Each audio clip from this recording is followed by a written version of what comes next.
For decades, rumors have surrounded a credit card that most people will never see. A card that isn't advertised, a card you can't apply for, a card that American Express barely talks about publicly.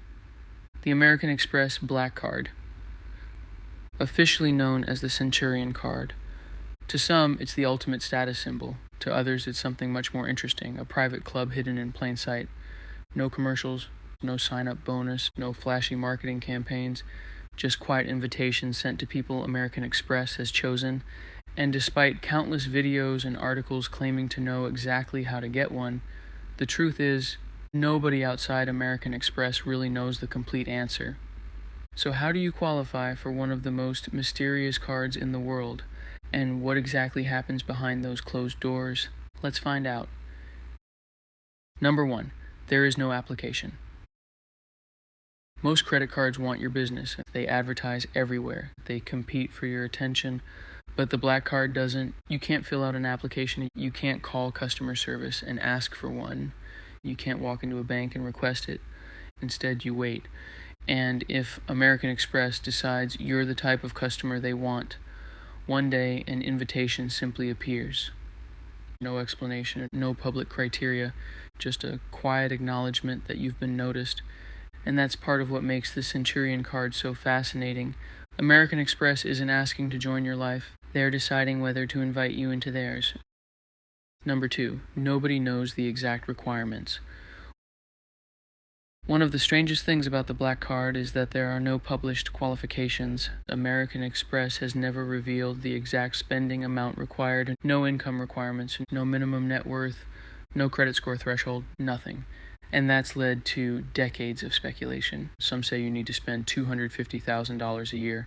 Others claim $500,000. Some reports suggest over $1 million annually, but nobody outside American Express truly knows, because the company has never confirmed any of it, and perhaps that's intentional.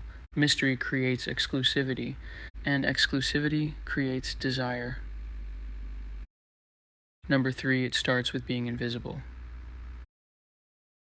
Ironically, many Black Card holders aren't celebrities. They aren't posting private jets on Instagram. They're not showing off luxury watches on social media. They're often business owners, executives, real estate investors, people whose wealth operates quietly in the background. The card itself reflects that attitude. Unlike flashy displays of wealth, the Centurion Card is surprisingly understated. No giant logo, no bright colors, nothing designed to attract attention. In fact, most people wouldn't recognize it if they saw one. And perhaps that's the point. The card isn't meant to impress strangers, it's meant to identify members. And there's a difference. Number 4, American Express watches relationships, not just spending. Most people assume the Black Card is simply about spending a lot of money. But many believe American Express is watching something deeper. Your history, your loyalty, your payment habits, and how long you've been with the company. The types of purchases you make, and perhaps things nobody outside American Express will ever know. Because while spending is important, the Centurion Card seems less like a prize and more like an invitation into a long-term relationship. The company isn't just looking for wealthy customers, they're looking for customers who fit into a certain world. And exactly what that world is remains largely private. Number 5, the invitation itself is shrouded in mystery. People who receive invitations rarely talk about them, and when they do, the details are surprisingly vague. Some describe receiving an elegant package. Others say it arrived with little fanfare, but one thing appears consistent. The invitation isn't loud, it isn't flashy. American Express doesn't announce it. Nobody calls the newspapers. It's simply a quiet message saying, in effect, we'd like to discuss membership, and membership is the key word. Because American Express doesn't market the Centurion Card like a product. It treats it almost like joining a private club. Number 6, even getting in costs a fortune.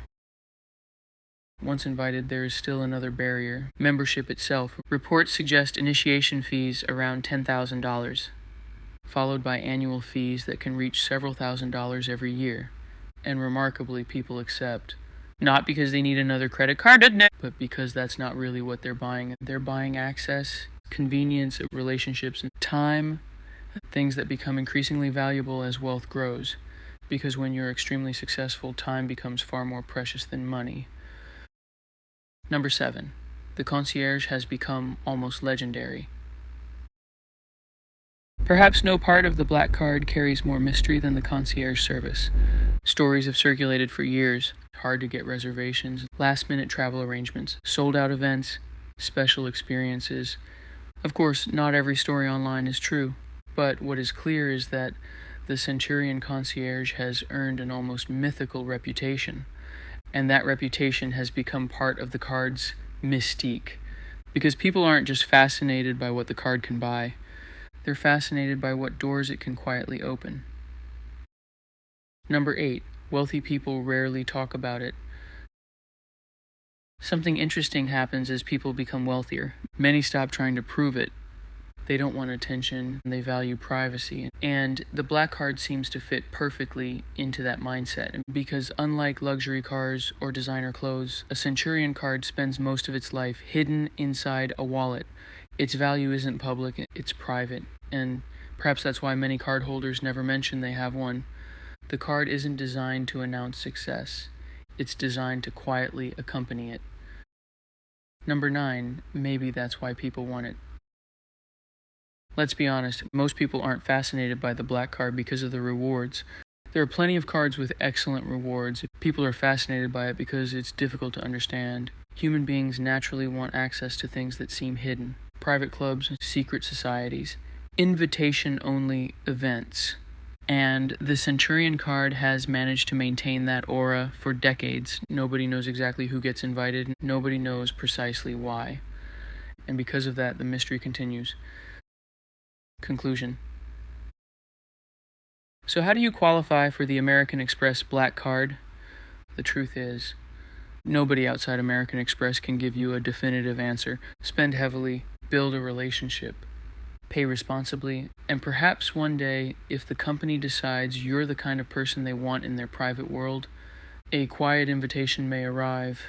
No public application, no guarantee, no shortcut, just a message acknowledging that you've been seen, and maybe that's why the black card remains so fascinating. Because in a world where everything is available with the click of a button, some things are still reserved for those who are invited. If you enjoyed this video, hit the like button and subscribe. And tell me in the comments, if you were invited into this secretive club, would you accept the invitation? Or would you turn it down? Thanks for watching, and I'll see you in the next one.